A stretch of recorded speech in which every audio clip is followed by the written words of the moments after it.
اسماعیل علیہ السلام آپ کی ولادت باسعادت ہوئی۔ اب جب حضرت اسماعیل علیہ السلام کی ولادت باسعادت ہوئی تو رب تعالیٰ نے آزمانا چاہا، فرمایا کہ اے میرے پیارے خلیل، آپ نے مجھ سے دعا مانگی، بیٹا مانگا، میں نے تجھے عطا کر دیا۔ اب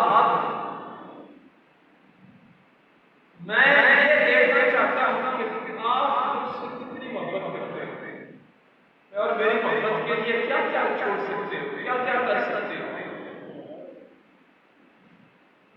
اللہ اکبر۔ حضرت ابراہیم خلیل اللہ علیہ السلام آپ نے اللہ رب العزت کی بارگاہ میں عرض کی، یا اللہ، آپ کے حکم پر میں سب کچھ کرنے کے لیے تیار ہوں، آپ حکم کو فرمائیں۔ رب العالمین نے ارشاد فرمایا، پھر ایک کام کرنا پڑے گا، وہ کام یہ ہے کہ تو اپنی زوجہ محترمہ کو بھی اور اپنے پیارے بیٹے کو بھی مکہ میں چھوڑ دیا۔ اس وقت وہاں کی آبادی نہیں تھی، وہاں آنے جانے کا، لوگوں کے معاملے کا یہ چیز نہیں تھا، وہاں جنگل اور بیابان تھا۔ آپ نے فرمایا کہ وہاں انہیں اکیلے چھوڑ دیا گیا۔ اب حضرت ابراہیم علیہ السلام وہ اللہ کے پیارے خلیل، آپ نے اپنی زوجہ محترمہ حضرت حاجرہ سلام اللہ علیہ کو احساس کیا اور حضرت اسماعیل علیہ السلام کو احساس کیا۔ چلتے چلتے وہاں پہنچ گئے۔ آپ نے ان کو وہاں پکارا، ایک مشکل سا پانی کا اور چند کھجوریں تھے۔ اللہ اکبر۔ اب دیکھو، جب چھوڑ کے واپس آنے لگے تو حضرت حاجرہ سلام اللہ علیہ عرض کرنے لگی، اے میرے سرکار، آپ ہمیں یہاں کس کے سہارے پر چھوڑ کے جا رہے ہیں؟ تو حضرت ابراہیم علیہ السلام نے فرمایا کہ میں یہاں تمہیں اللہ کے سہارے پر چھوڑ کے جا رہا ہوں۔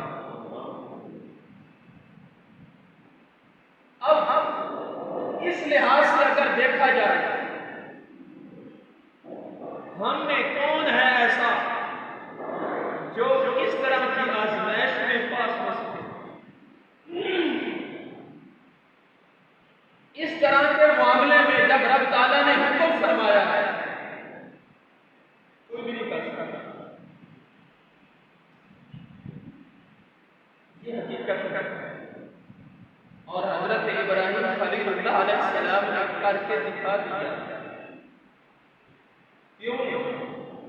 اس لیے کہ حضرت ابراہیم خلیل اللہ علیہ السلام تو وہ ہیں، ان کو اللہ سے محبت اور پیار ہی اتنا ہے کہ اس محبت اور پیار میں سب کچھ قربان کرنے کے لیے تیار ہو جاتے ہیں۔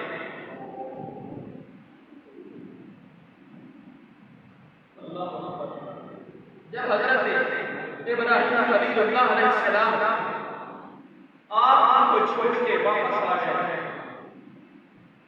پیچھے سے حضرت حاجرہ سلام اللہ علیہ آپ نے وہاں آ کر کچھ دن گزرے تو پانی بھی ختم ہو گیا اور جو کھجوریں تھیں وہ بھی ختم ہو گئی۔ اب حضرت اسماعیل علیہ السلام کو پیاس لگی تو حضرت حاجرہ سلام اللہ علیہ اس پانی کی تلاش میں آپ نے وہاں چکر لگایا، جس کا ذکر قرآن پاک میں موجود ہے۔ اور چکر کتنے لگائے؟ 7 چکر لگائے۔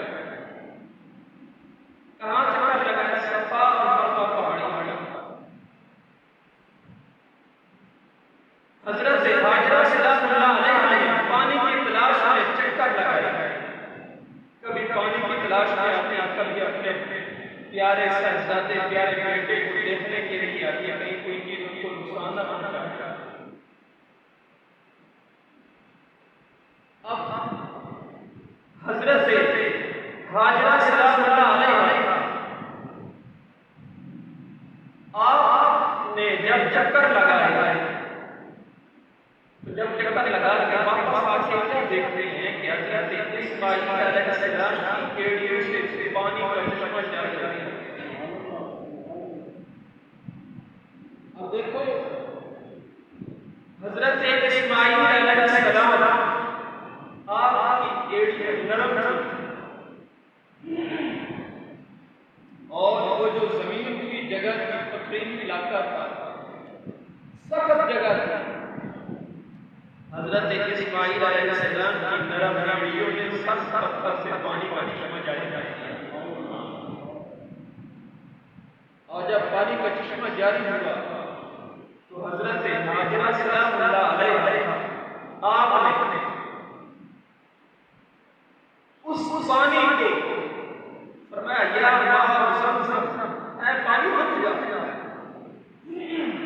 آپ نے اس کے ارد گرد بند بنا دیا تاکہ پانی پھیل نہ جائے۔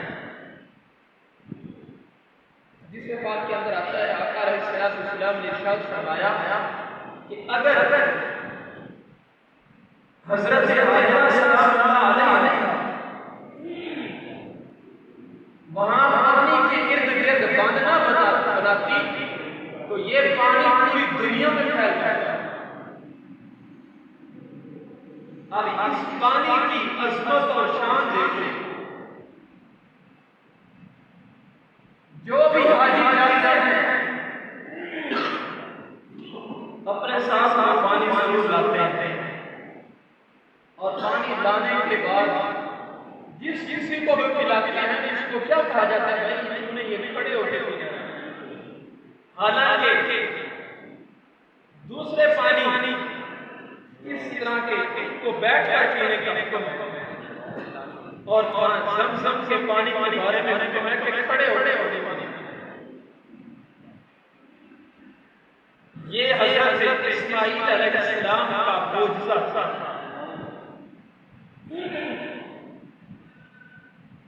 پانی نکالنا حضرت اسماعیل علیہ السلام کا معجزہ تھا، اور اس پانی کو روکنا حضرت حاجرہ کی کرامت تھی۔ حضرت حاجرہ کی کرامت تھی۔ اب حضرت اسماعیل علیہ السلام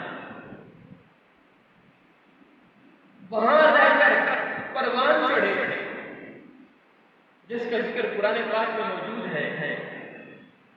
قرآن پاک میں 23ویں پارے میں رب تعالیٰ نے فرمایا فَلَمَّا بَلَغَ مَعَهُ السَّعْيَ،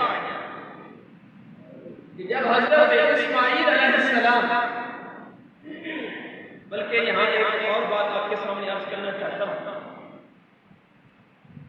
حضرت اسماعیل علیہ السلام کی ایڑیوں سے جو پانی نکلا، وہ پانی بھی بڑی عظمت اور بڑی شان بڑی برکت والا پانی ہے، اور وہ کبھی یاد کر جب غزوہ احد کے موقع پر پانی ختم ہو گیا تھا، صحابہ کرام رضوان سارے مل کر اکٹھے ہو کر سرکار کی بارگاہ میں آئے، عرض کرنے لگے یا رسول اللہ پانی ختم ہو گیا ہے، تو ہم پر نظر کرم فرمائے۔ تو میرے آقا علیہ السلام نے فرمایا اگر کسی کے پاس تھوڑا سا پانی موجود ہے تو میرے پاس لے آؤ۔ تو ایک برتن میں سرکار کے پاس پانی لایا گیا کہ آپ اپنا دست اقدس باہر رکھ دیا، دست اقدس۔ تو جب آپ نے اپنا ہاتھ مبارک اس برتن میں رکھا تو آپ کی انگلیوں سے پانی کے چشمے جاری وہ پانی بھی بڑی عظمت اور بڑی برکت والا پانی ہے۔ یہ پانی جس وقت میرے آقا علیہ السلام کو معراج پر بلایا گیا، تو اس پانی کے ساتھ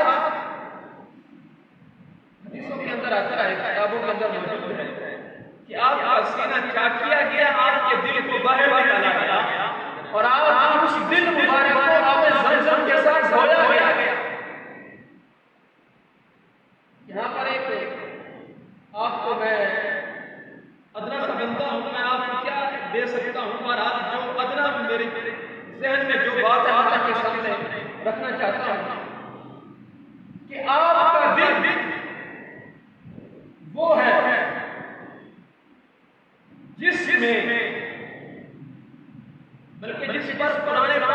نازل ہوا آپ کے دل پر، اور آپ کی اسی دل مبارک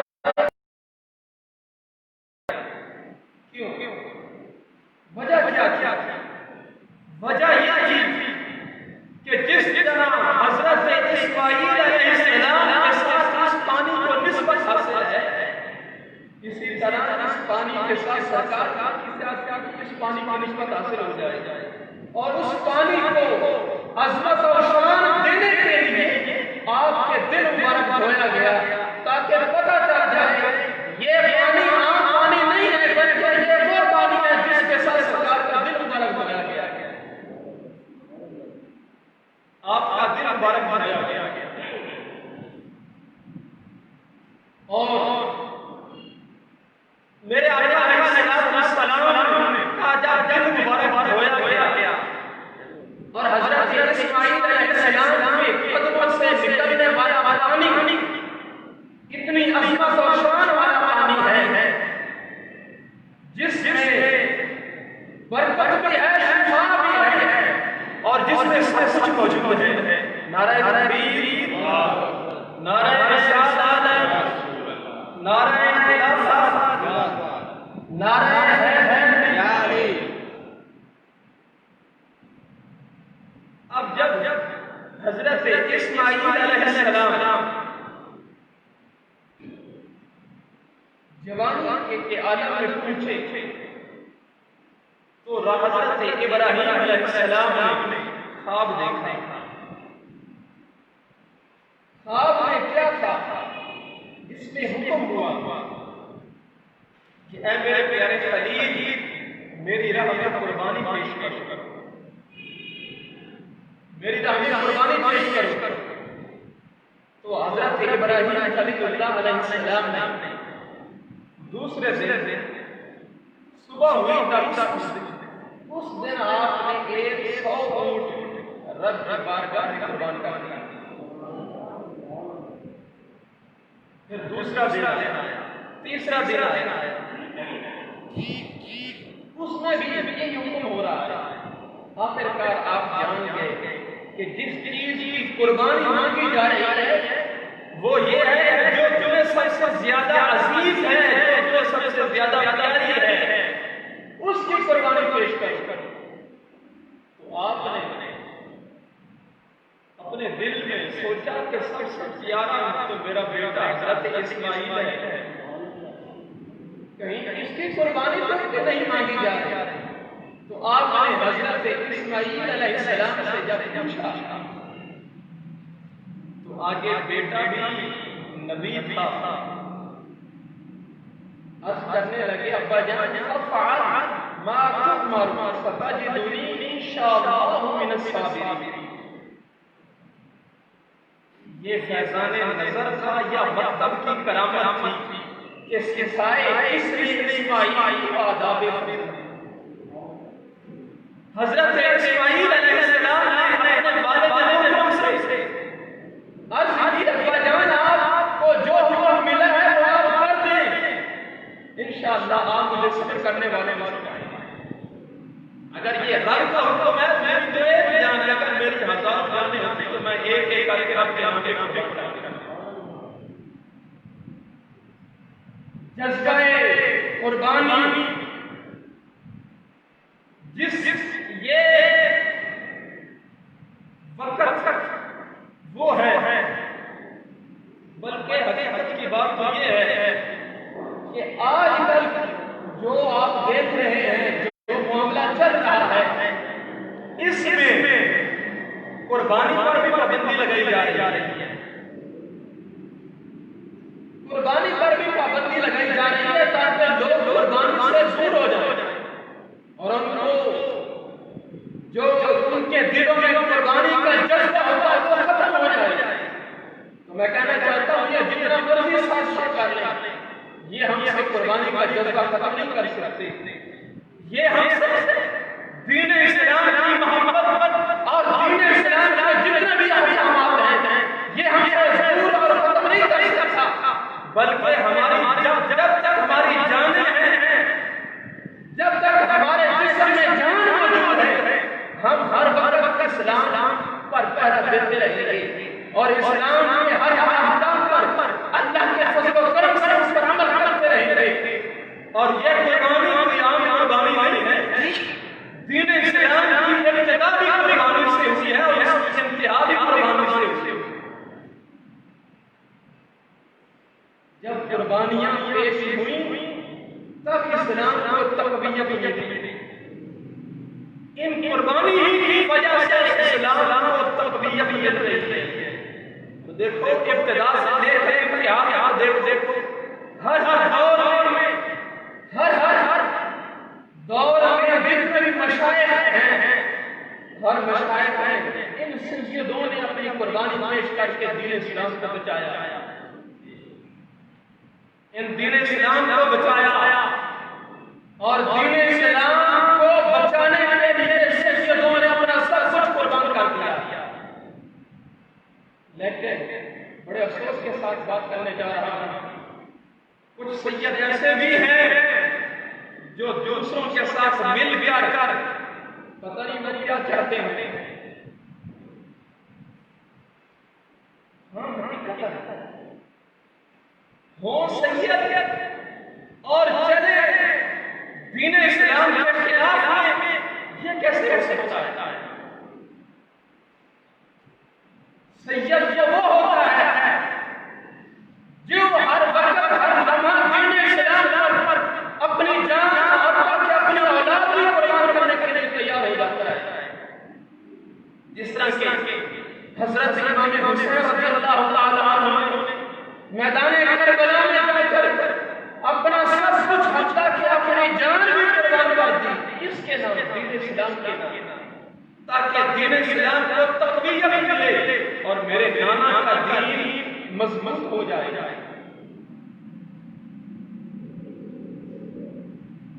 اور آج کے وصیت میں بڑے افسوس کے ساتھ یہ بات کر رہا ہوں. تمہیں تو چاہیے کہ تم دین اسلام پر پہرا دیتے. اگر تمہاری جان بھی چلی جاتی تو دین اسلام کے خلاف بات کرتے. لیکن انہوں نے اپنی قربانیاں پیش کی. اگر تم بھی اپنی قربانی پیش کرتے تو تمہارا نام بھی میں لکھا جاتا کہ انہوں نے اپنی اولاد بھی قربان کر دین اسلام پر پہرا دیا ہے.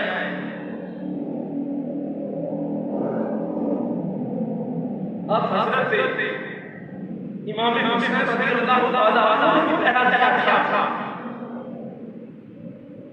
انہوں نے بھی پہرا اس طرح دیا کہ جتنے بھی یزیدی تھے آپ نے فرمایا کہ میں اپنا سر کو دے سکتا ہوں پر اپنا ہاتھ یزید کے ہاتھ نہیں دے سکتا. قربانی انہوں نے پیش کی. ہمیں تو یہ دین اسلام مفت میں ملا ہے. مفت میں مل کر بھی ہم اس کی صحیح طریقے سے ان پر عمل پیدا نہیں ہو سکتے تو پھر ہمارا ہی قصور ہے. ہمیں چاہیے کہ ہم صحیح طریقے سے دین اسلام کو سمجھ کر اس پر عمل کرنے کی کوشش کریں تاکہ دین و دنیا میں ہم سے ہم ہو جائے. تاکہ کل قیامت کے دن جب رب کی بارگاہ میں حاضر ہونا ہے تو رب کی بارگاہ میں حاضر ہو کر ہم شرمندہ نہ ہونا بلکہ رب کی بارگاہ میں جب حاضر ہوں تو رب تعالیٰ بھی ہم پر اپنی نظر کرم فرما دے. قربانیاں ان لوگوں نے ان ہستیوں نے ان مقدس ہستیوں نے پیش کی. جس وقت کی قربانی کی ضرورت پڑی تو آگے وہ بزرگ اور وہ مشائخ آگے نکلے جن کو دین اسلام کا درد تھا, جن کو دین اسلام کے بارے میں جو دین اسلام پر حملے ہو رہے تھے ان کو درد تھا کہ کس طرح ہمارے نانا نے ہمارے نانا کے نواسوں نے اس دین اسلام کا درد رکھنے والوں نے قربانیاں پیش کی ہیں. اگر ہم اسی طریقے سے دین اسلام کا درد رکھتے ہوئے قربانیاں پیش کریں تو ہمارا نام بھی ان مشائخ میں لکھا جائے، ان مقدس ہستیوں میں لکھا جائے۔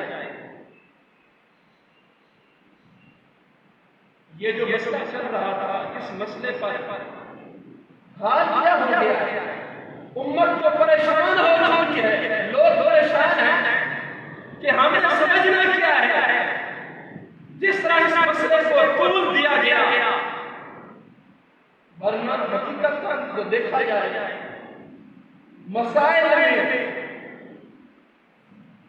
یہ تو اٹل اور حقیقت پکی بات ہے کہ معصوم صرف اور صرف انبیاء کرام علیہ السلام کے ساتھ انبیاء علیہ السلام معصوم ہیں، جو دوسرے اہل بیت کے اطہار صحابہ کرام علیہ الرضوان وہ محفوظ علی خطا ہے، ان کو ہم معصوم نہیں کہہ سکتے۔ اگر ہم ان کو معصوم سمجھیں گے تو پھر غیر نبی کو نبی کے برابر کرنے کا یہ معاملہ پیش ہوگا۔ یہ بات لوگوں نے اس کو اتنا طول دیا کہ معاملے کو بگاڑ کے رکھ دیا، اور کچھ سید ایسے ہیں جنہوں نے تو غلیظ گالیاں نکالنا شروع کر دیا۔ ہمیں سمجھنا چاہیے دین اسلام پر پہرا دینے کے لحاظ سے دین اسلام کوئی عام دین نہیں ہے، یہ وہ عظمت اور وہ شان والا دین ہے جس کو ہمارے آقا علیہ السلام لے کر آئے، اور اس کو سمجھنے کے لیے میرے آقا علیہ السلام نے اپنے صحابہ کرام علیہ الرضوان کو علم عطا فرمایا۔ تو ہمیں دین اسلام کا درد کرنا چاہیے، اور ہمیں دین اسلام کے معاملے میں سمجھنا چاہیے جس بات کا علم نہ ہو، قرآن کہتا ہے فاسألوا اہل الذکر ان کنتم لا تعلمون، تو جو میں اہل علم لوگ ہیں ان سے جا کے سوال کرو، ان سے پوچھو۔ اگر تمہارے پاس علم نہیں ہے تو اس پر بحث مت کرو۔ دین اسلام ہمیں یہ سبق دیتا ہے، اور جنہوں نے اپنی قربانیاں پیش کی تھی انہوں نے اس لیے نہیں کی تھی کہ تم نے جا کر دین اسلام میں بگاڑ اور فساد پیدا کر دینا ہے۔ یہ دین اسلام مقدس قربانیوں کی وجہ سے ہمیں ملا ہے، اور ہمیں اس دین کو صحیح سمجھنا ہے اور اس کو صحیح سمجھ کر آگے پھیلانا ہے، تاکہ ہم پر اللہ بھی راضی ہو جائے اور رسول بھی راضی ہو جائے۔ تو جس پر اللہ رسول راضی ہو گیا اس کو اور کس چیز کی ضرورت ہے؟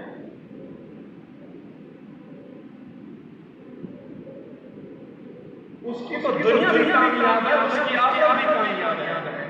دعا ہے رب الجلال اللہ سب کو عمل کی توفیق عطا فرمائے، آمین۔